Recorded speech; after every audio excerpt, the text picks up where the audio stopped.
Finger guns. Peace. Oh, Jesus Christ. It's just us girls.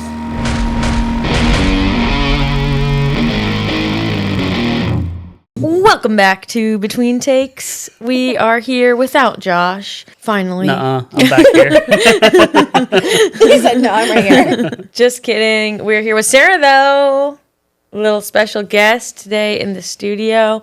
Sarah, give us your elevator speech. I am a touring videographer and photographer, and I have a boudoir studio. Sarah and I have been chatting online on social media for... It's been a while that Yeah. we've been chatting. We finally made our set plans just to meet up and hang out. Recently, we actually talked about it on an episode, a couple episodes back. Oh, yeah, I forgot about that. Yeah, I was excited. So, fun fact, we're still cool after meeting in person. Sam, She doesn't hate me. Yeah, Now Sam she's didn't here. scare her away. Yeah. Now she came and hung out with us in the studio, and we're like, well, obviously we need to get her on the podcast. She tours full-time, basically. Yeah. That's like your main thing. That's what I want to do, and I'm working my way up. I'm getting there. So, yeah, that's where we kind of, I feel like that's probably what we're going to chat about. Josh does not tour. He could, though, Yeah. and he could come out and do lights. Yeah. I would try it. I like learning new stuff, so. I think you do great at lights, honestly.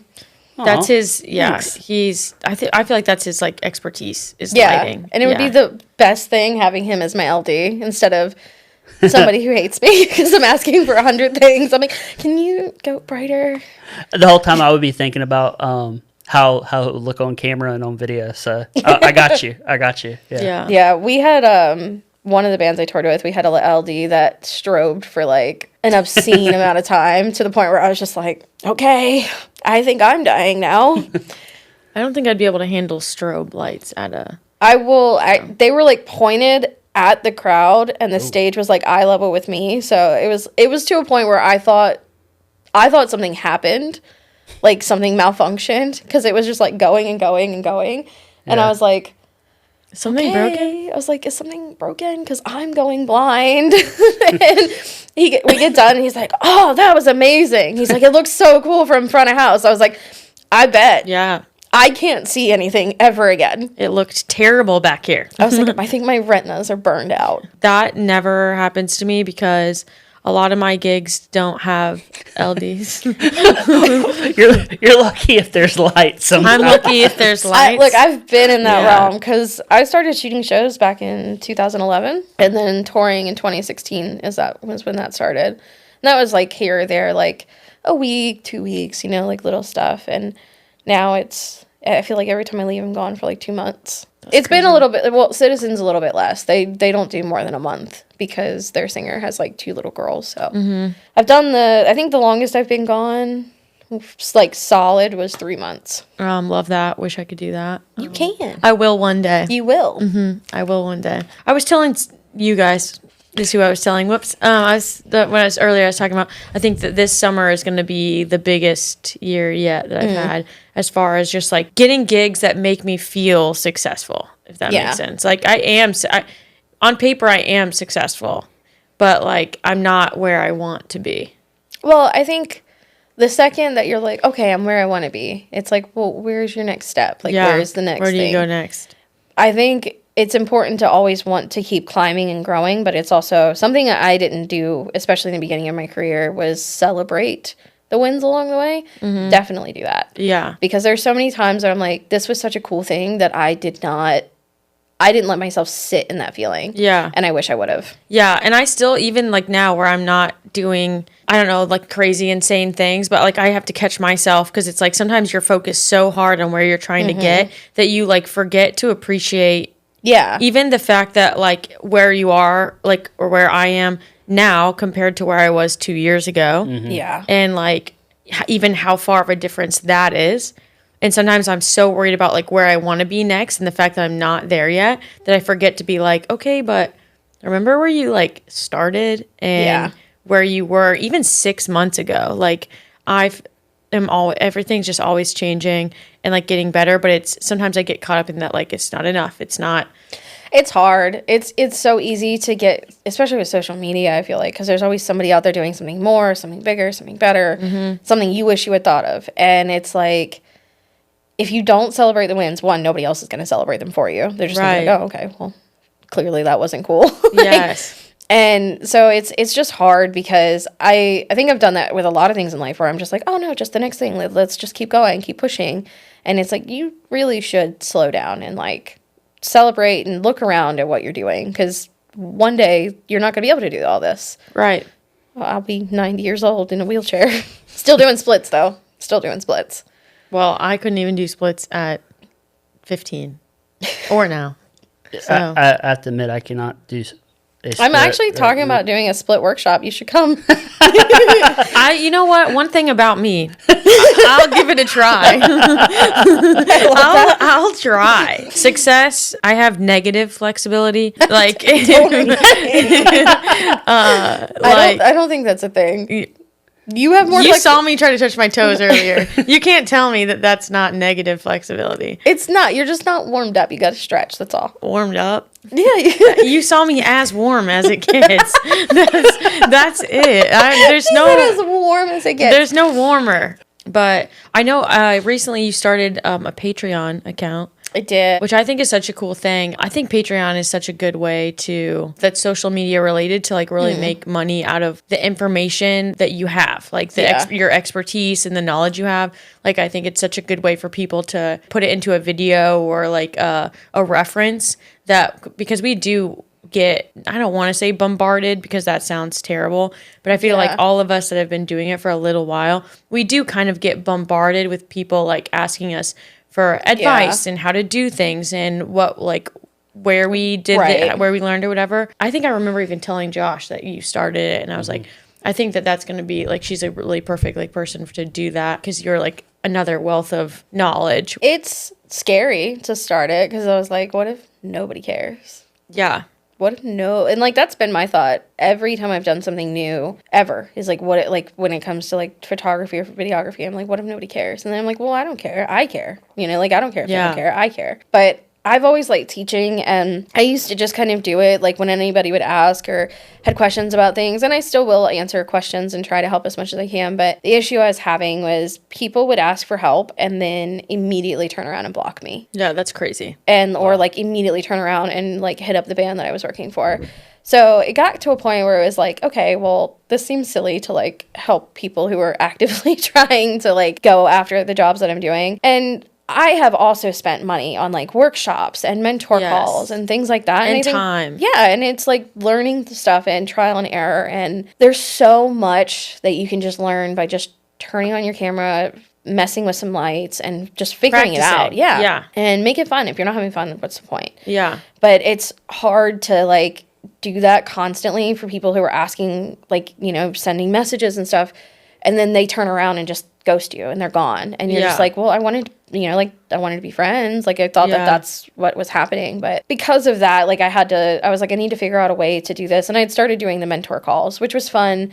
And I love doing those. And often I would give people more time than they paid for because we were just talking shop and it was fun for me. I was like, well, how can I do this in a way where because like on tour, I don't typically do mentor calls. It's just chaos, never know what the day is going to look like, and I'm awful at keeping up with the time changes. I have to keep them on my phone on like the screen. Yeah, I do that too. Otherwise I'm like, I don't know where I'm at, and I don't know what to do. Yeah. But it got to a point where I was like, okay, well, I could do the Patreon, and then I could make basically little video guides on how to do different things. So it's like video stuff, photo stuff, touring, social media, anything in between. Or you want to learn how to do merch, I'll teach you how to do merch. You want to learn how to be a tour manager, I'll teach you how to do that. Yeah.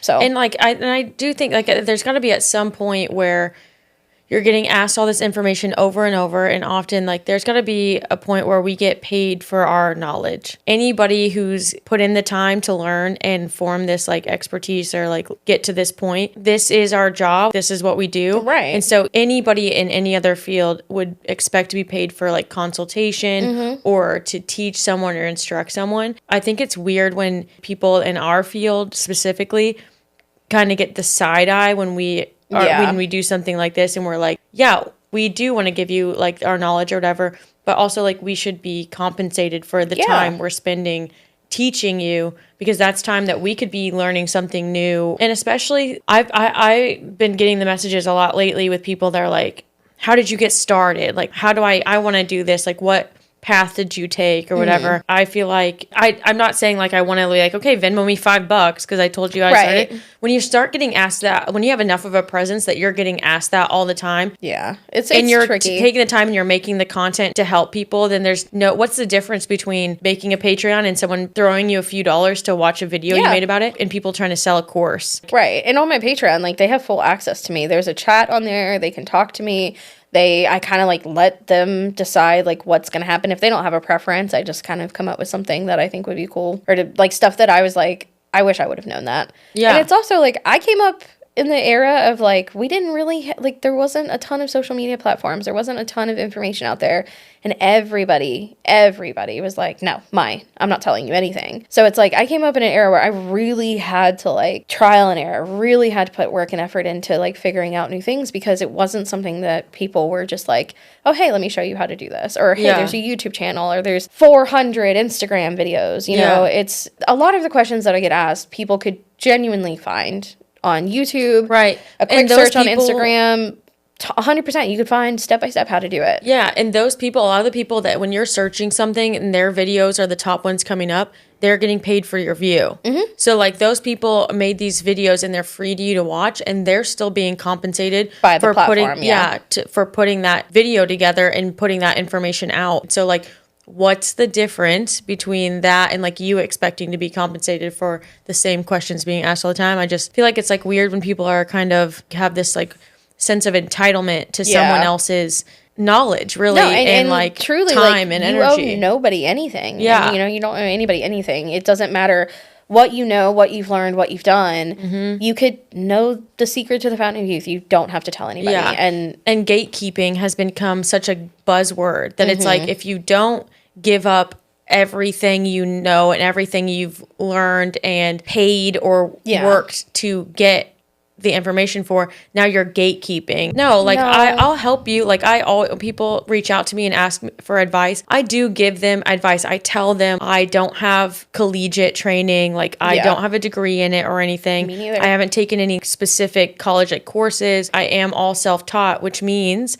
I've been exactly where you are. And I was taking any form of camera I had at the time out and trying it and figuring out what was working. And when I had questions, I was YouTubing those specific questions. And I was spending all these time watching these videos, taking notes, applying what I was learning in these videos to what I was doing, and even like saving them so that as I was doing it, I could reference back to these videos and I put in a lot of time to teach myself how to do this. I always like give them my top tips kind of thing. Like, YouTube is your friend. Talk to everyone you can. Get out there and just like ask, closed mouths don't get fed. Ask if you can shoot these shows. I think beyond that, when you're expecting someone to be at your beck and call to basically hand teach you the craft and their personal craft, just because you asked for it, that's weird. I don't think that's gatekeeping. I think that's weird for you to expect that from someone. I agree. I think you're almost kind of doing yourself a disservice if you don't try to learn on your own. You're not trying to figure that out. You're not trying to go, okay, I have a T3i and a nifty 50 and that's all I got. Like, I know the shots are going to be right here. Like, I'll go to opposite ends of the stage to shoot opposite band members, just try to do anything you can to make it work. But I now know, I know how far I can push myself. I know what I can recover in editing. I know how to fix things in editing because I've had to. Because it's like, if you don't fix it, you're not going to get paid for this job. Yeah, but I feel like that shaped you to being a good photographer, concept photographer, because I think that's what a lot of people do is they get so hyped up in gear that they're like, oh, I don't want to even try this until I have XYZ. Yeah. When the right way to do it is to take whatever you have, even if it's your phone, and try and find out, like, maybe these aren't what I need to do, but now I know what I need to do to make it better. Yeah, because I'm not one of those people that thinks like, oh,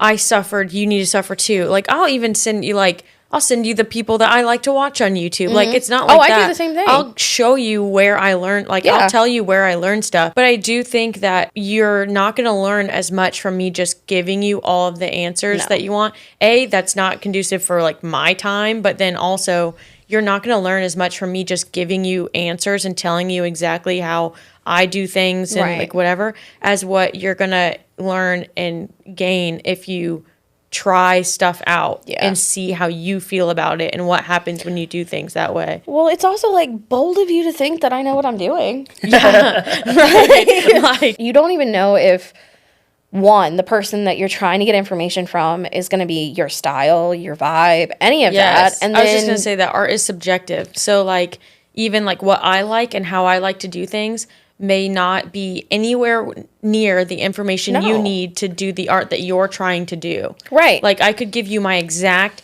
settings, formula, like editing, like system, like literally every single thing I do. I could write it down on a piece of paper for you and give it to you, but it might not even be what you're trying to get, the end result, and you won't ever really figure that out until you're trying it for yourself and actually put in that time to learn like what you like, how you want things to be, and what things will look like for you. What kind of artist you want to be. There's a lot of crossover for a lot of stuff that we do that a lot of people don't realize either. I knew about lighting and colors and like the color wheel and all of that and complementary colors and all of that before touring. So when I was going out on tour making light sheets, I was making light sheets with complementary colors that I knew I could get details out of. And also having the forethought to be like, okay, well, there needs to be a whitewash in that. And just knowing how to adjust light, knowing how to play with light, knowing how far you can push light. See, and I'm not like great at like lighting as far as just like lighting a scene and making it look however I want. Like that's something I'm still learning. But I will say that color correction and like color theory and even like the color wheel, that was one of the first things I learned because shooting for bands in like these venues with poor lighting, you really don't have any control over what the lighting is going to be like, what it's going to look like, how it's going to change. You really have to know how to turn that lighting into what you want, and that comes down to color wheel first. Well, and that even goes back to like if you spend the time in the trenches in like the clubs with the crappy lighting or like the bands who don't believe in lighting, never makes sense to me. But like, you know, if you spend time in that with like your not so great lens, not so great camera body, it's not the top of the top. If you can make that look good, that's when what I say. Like that's what like people are like, oh my gosh, like I've had bands be like, I didn't even see you all night. I don't even know how you got these photos to turn out. Or like I went on tour with a band, they were like, I was really worried about what was going to come out of the show. And somehow you made it look cool. And it's like, yeah, because my career came from out of venues not even close to this level. Right. I had to figure out how to make venues with they did not care. Their stage was in the corner of the room, you know, like. Oh, I hate those. Yeah, like it wasn't even a stage. They just shoved the band in the corner, you know, like I had to figure out how to make places like that work. And so now when you give me a place that's well lit and the lighting is coordinated, this is going to be the best thing you've ever seen because I can make something out of absolutely nothing. And that's not even just a brag. It's just that I know what you mean. Forced to do that. Like you've had to like make something cool out of like rippy bits of like a fucking clip from that night. So now when I'm blessed with halfway decent lighting, I'm like, don't you guys worry. You're like, oh, never I can have fun and relax tonight. This is going to be the easiest gig of my life. You say that as you're sprinting around, still sweating profusely. Like, You're like, this is the easiest gig. I'm so happy. This is the best thing ever. Drenched and you're running from place to place. But like, there's so many more good photos because everything's lit up. And and I feel like the people that go immediately into like an arena or a stadium, like that's amazing. Good for you. That's incredible. But you're going to have to work in reverse. Because I feel like if you, this was me, because I say, like, I'm self-taught, you can YouTube, blah, blah. If you Google, YouTube, TikTok, how to become a concert photographer. Oh, God, I've never even done that. They're going to there's going to be 7 million people that are like, get on with the publication, and so that you can get a pass, and like, I'm not saying that any of those people are wrong. I've said before, if you just want to go into arena shows and take photos to take them, try to get on with a publication that will get you a pass into these shows, and you'll take photos of these very famous musicians, like doing their stadium You'll have a cool tours and experience stuff. for sure. They will be fantastic photos and will perfectly lit, whatever. But I will say a lot of times you're not getting hired by bands from those situations because there's 5 billion photographers in publications going into all these stadiums and taking those same exact photos and doing that. And you would have to do a lot of networking on your own. Yes. I feel like. And it will, like, your portfolio is going to look insane. But I feel like, too. But that's also scary because what if you get on a tour and you're in and you don't clubs? have stadium lighting? Yeah. Now you have clubs. no idea what to do. You're almost doing people a disservice by going on the internet and being like, get on a publication to get your, like, pass so that you can take a picture of Taylor Swift. Yeah. For sure, do that. If your goal is just to take pictures of popular people in a stadium, do that. Yeah. If you're doing it for a hobby, do that for sure. But if you're trying to get in the industry and, like, make money doing it and, like, tour and whatever, like, then I feel like you need to start lower. Go find your local bands. That's what, playing in the small venues around you. And whether that's, I don't live in a city. When I first started, I worked in a bar that was a live music venue. And I met bands because I worked the door and with security. So I met bands that way. And then when I started doing it, I was like, I'm learning how to do this. Can I take photos at your gig? Like when they would play there. And that's how it started, and it worked out from there. And I would follow them on social media. I would reach out to bands and be like, you're playing at this venue. Can I come take photos? I'm learning. I'm building up portfolio and knowledge. I'll give you whatever turns out, and you can do whatever with it. And I was actually networking with the bands. I wasn't working with somebody that owned, like, a magazine who was getting a pass for me without ever talking to the musicians. I was networking with bands. So then these bands were hiring me to do work for them. They were taking me to their out-of-town gigs. So I think that's what's the important part about starting from, like, the ground up. You need to be networking with people in the scene, okay? You want to do a step bigger than your friends from high school and their band playing at whatever, tour managers, merch people, stuff like that are doing, they're not getting you hired on, but network with those people. Yeah, because they hear of gigs that they need people. They know, then they're following your social media. Oh yeah, I know somebody who does this. Get photos of those people. Those people, every single tour I do, it does not matter who I'm with. I'll do it for the other bands on the package. If I see a photo that I think is cool of, like, somebody working, I will always snap that photo. Yeah. I'll always give the crew members, especially in my own camp, their own photos, like, of them throughout the tour, because everybody deserves good photos. Yeah. And those people that you, like, take photos of on tour, they remember you because they have that photo. They're like, somebody cared enough to take this of me. And then they, like you said, they follow you. They, you know, and, like, talk to everyone. They're so like they're the background people. So, like, they don't get that often. Yes. And keep up with them. Like, don't just expect everyone to follow your, like, social media and like your pictures. Try to become friends and keep up with them. And you just never know how just being friendly and, like, getting to know people in the music circle, where that can take you. Like, I got hired on a tour because they put out a post looking for someone. And I sent in an email and sent my portfolio and everything. I was the only person that they interviewed because I already was mutuals with their merch person and driver.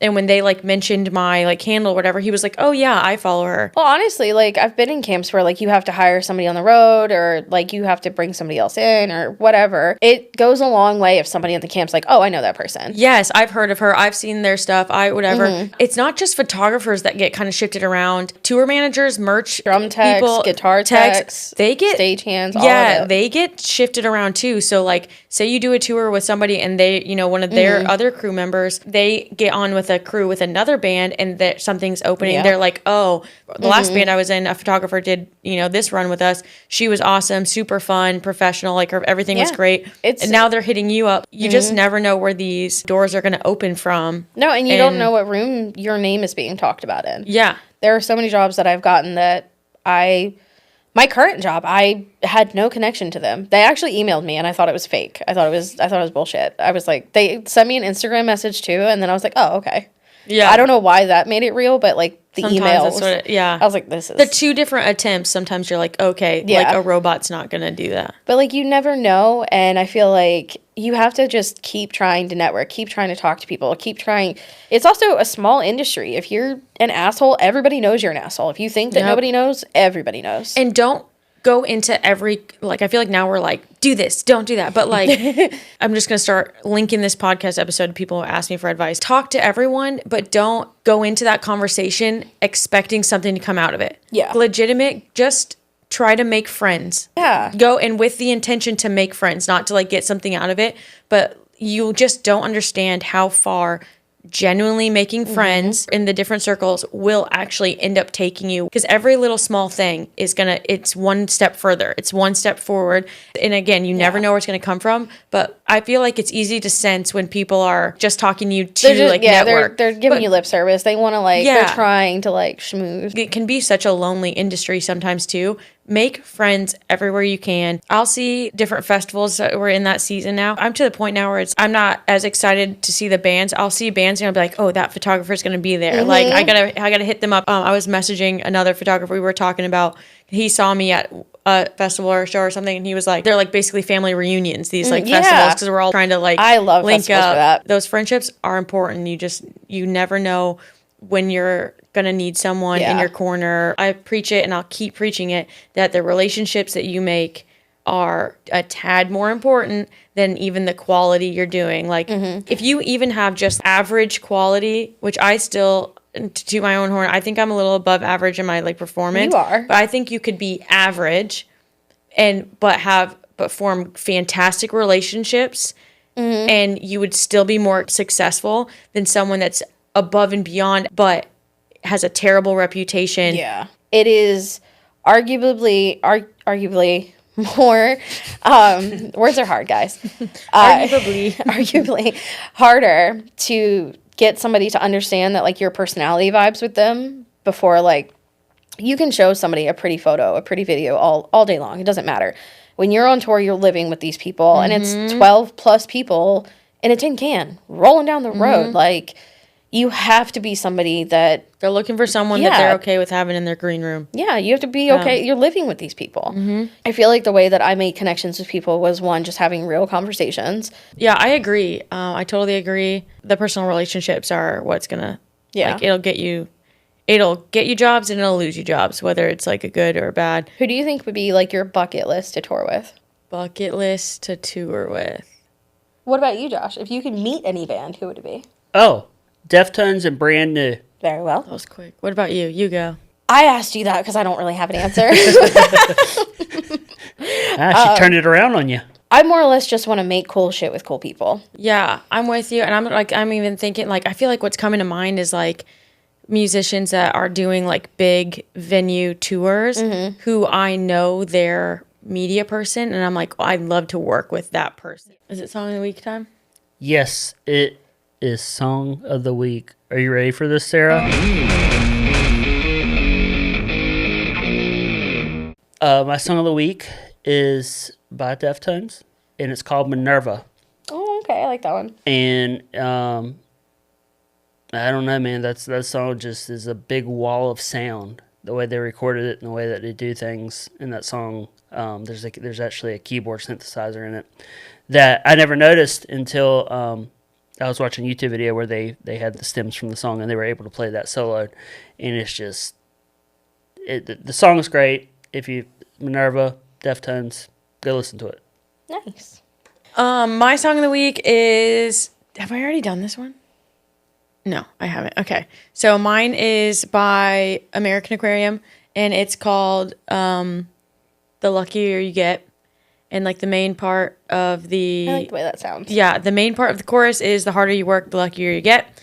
And I feel like that's where I'm like right now, that's how I'm feeling. I feel like the misconception about especially like touring and being successful in it is that it's about luck. And you got to just be in the right place at the right time. And I just that notion kind of pisses me off because yes, sometimes there is a concept of like being in the right place at the right time, But I'm sorry, most of us are working so hard that we're in that same place every single day, every single night to finally catch that right place, right time. Yeah. So stop calling me lucky. I earned this. And that song kind of like speaks that to me. The harder you work, the luckier you get. My song of the week, there's two that I've been listening to kind of nonstop. One is a friend of mine's song, and the other one is Sticky by Tyler, the Creator. I don't know why. It's so good. And I like scream it at the top of my lungs in my car. I love it. The other one that I love, absolutely love, my friend Lexx, it's Lexx, is Pride. It's so good. She, to me, sounds like a really good mix of like Amy Lee and the Spirit Box singer, which I don't know if you know Courtney Plant. But she's so fucking good at what she does. She actually comes out on tour with us with Citizen. And she does, like, because her and her fiance now mix and master songs and, like, record and stuff. Very cool. But for extra money, they just, like, come out and do merch because you can make a lot of money doing merch with, like, tips and stuff. They actually have a song with the band that I'm about to go out with, so they're going to sing that on the next run, which will be fun. But, yeah, Pride from Lexx and Sticky from Tyler, the Creator. Love that. That's all, folks, for this week. Thanks, Sarah, for joining us. Thank you for having me. Thanks, Sarah. Bye, guys. Bye. My arm's shaking. That's not cute.